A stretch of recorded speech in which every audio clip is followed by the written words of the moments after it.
Yesterday, while we were all grilling out, waiting for the fireworks, and reflecting on what a fantastic country the Founding Fathers built here, Old Joe was waiting for Santa Claus because his handlers made the mistake of putting him out in front of cameras again without a teleprompter at the White House 4th of July Independence Day celebration. And so this happened. And we give thanks to our Commander-in-Chief, the President of the United States, the extraordinary President. Not just the president, he's the extraordinary president of the United States, Joe Biden. Ho, ho, ho. Ho, ho, ho. Happy Independence Day. Oh, okay, his brain finally kicked into gear.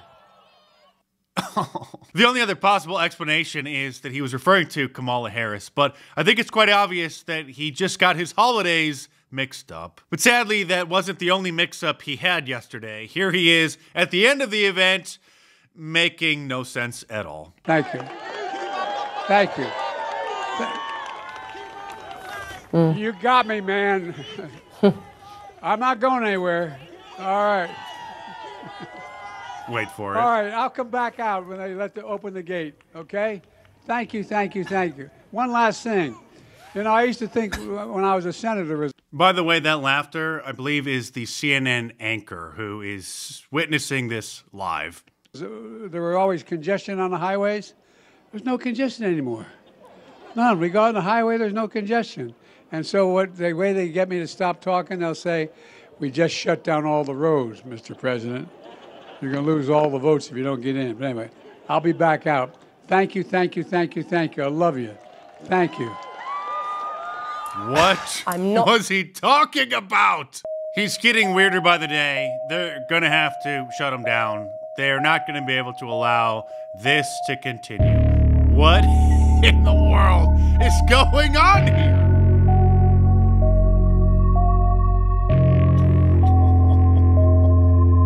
And that was after he just had an emergency meeting with a bunch of different Democrat governors from across the country at the White House, hoping to assure them that everything was just fine. And when to hear the White House's new excuse for why Old Joe had that disastrous and horrifying debate performance last week. Here's New York Governor Kathy Hochul after the big sit-down. Thank you. Representing states like New York and all across America, we came together tonight to listen to President Biden tell us, in his own words, what his plans were. I'm here to tell you today, President Joe Biden is in it to win it. And all of us said we pledged our support to him because the stakes could not be higher.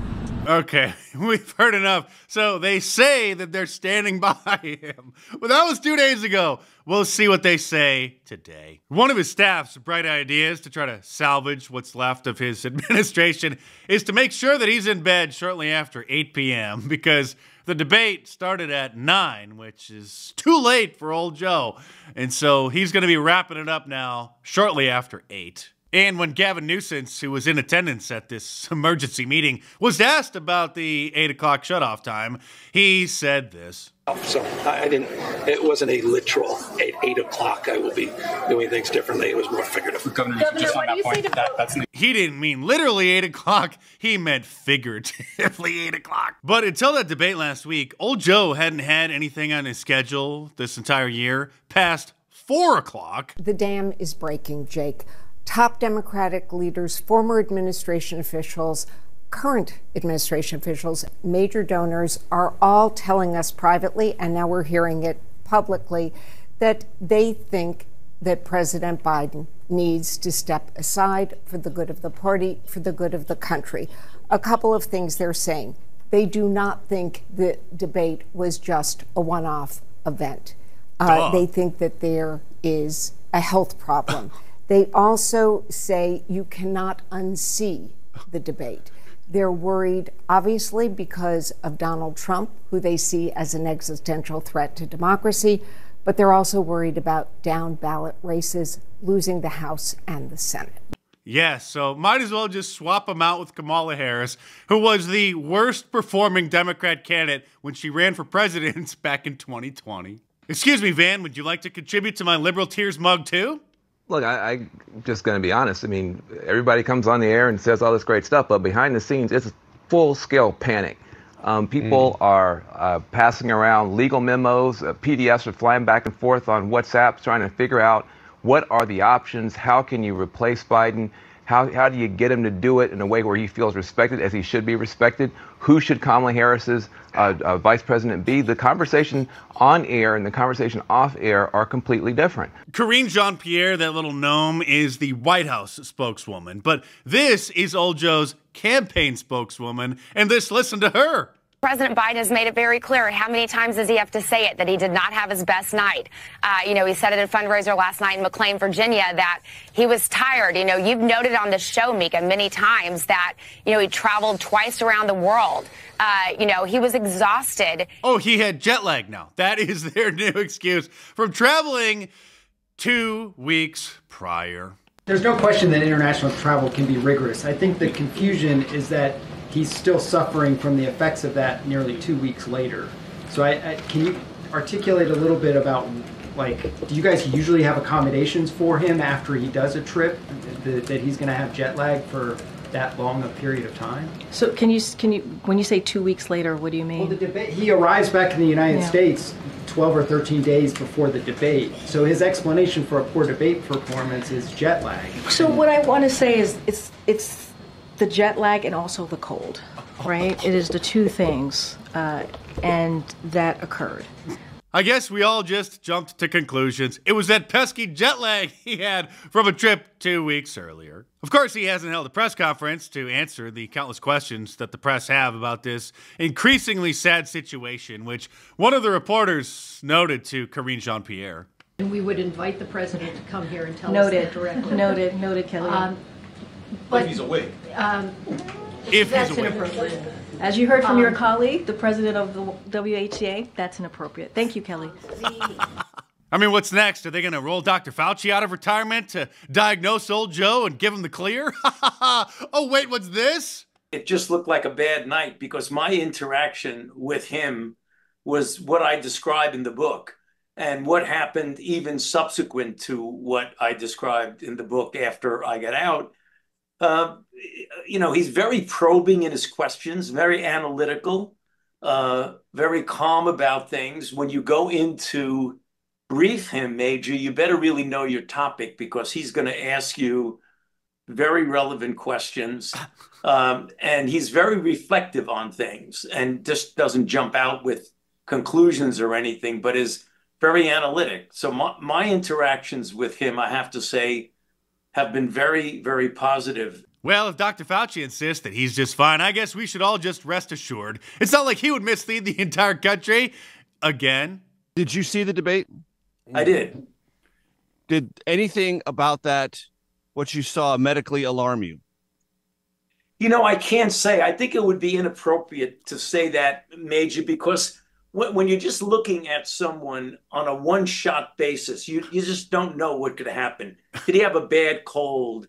Did he take an antihistamine to make him, groggy or what have you? We don't know what went on. And I think it would be unfair and inappropriate to try and diagnose something from just a 90-minute clip.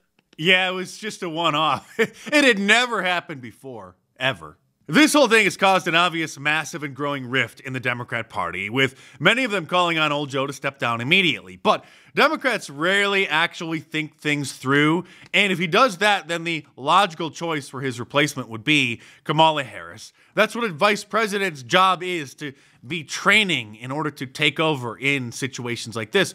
But then they have another problem because she's far less likable than him, and even far dumber than him, despite his dementia.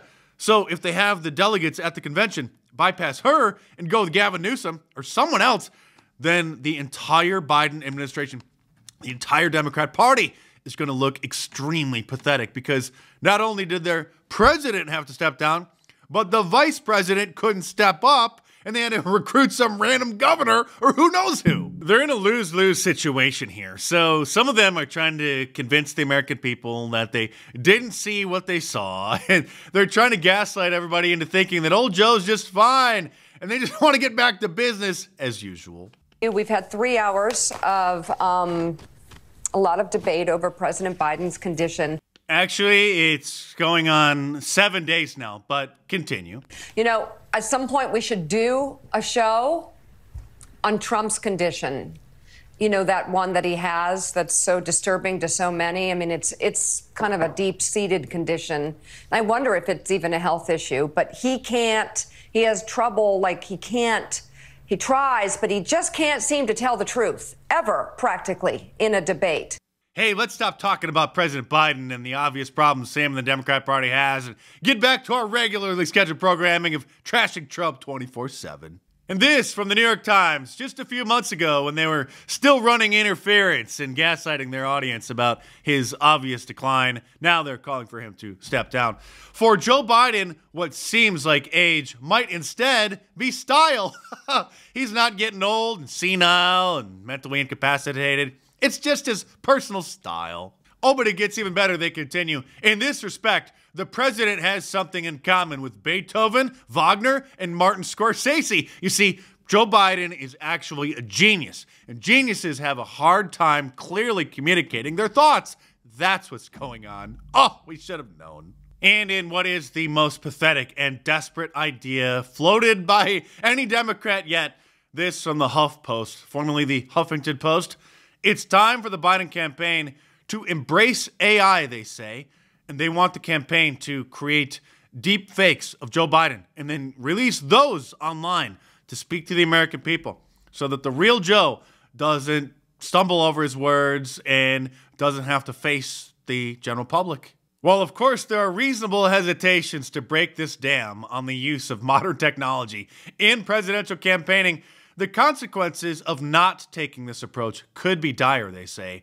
Moreover, in the current under-regulated electoral landscape, refusing to use modern tools like AI is akin to entering the boxing ring with one hand tied behind your back. AI-generated content can be tailored to highlight President Biden's accomplishments, clearly articulate his policies, and present a consistent, compelling message. Aesthetic enhancements aside, another significant advantage of AI is its ability to produce high-quality content efficiently, so they can just start cranking out videos of old Joe 24/7.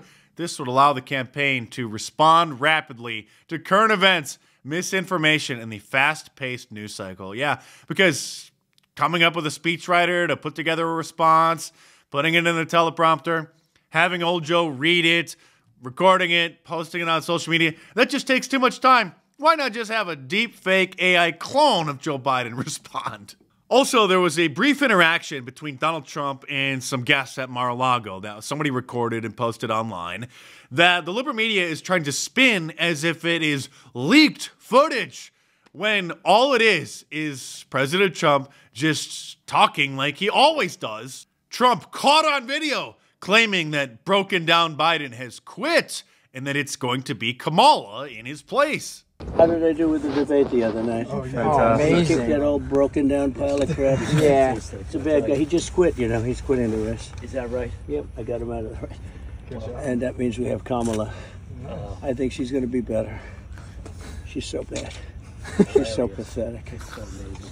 It's just so bad, so I just can't imagine. Wow, what an expose. He sounds like he always does. This from the Cloud News Network. Trump caught on camera slamming Biden. There was a video that was recently leaked of Donald Trump on his golf course this week, heavily criticizing both Joe Biden and Vice President Kamala Harris. And by the way, you can get free shipping on any of my shirts at markdice.com this weekend by using the promo code FREEDOM at the checkout. So order your An Appeal to Heaven shirt, the Teflon Don shirt, a MAGA Mafia shirt, or any of my awesome designs. Now many, not all, but most available in tank tops as well for the summer. So head on over to markdice.com or click the link in the description below. Enter the promo code FREEDOM at the checkout to get free shipping in the U.S. this weekend. And check them out.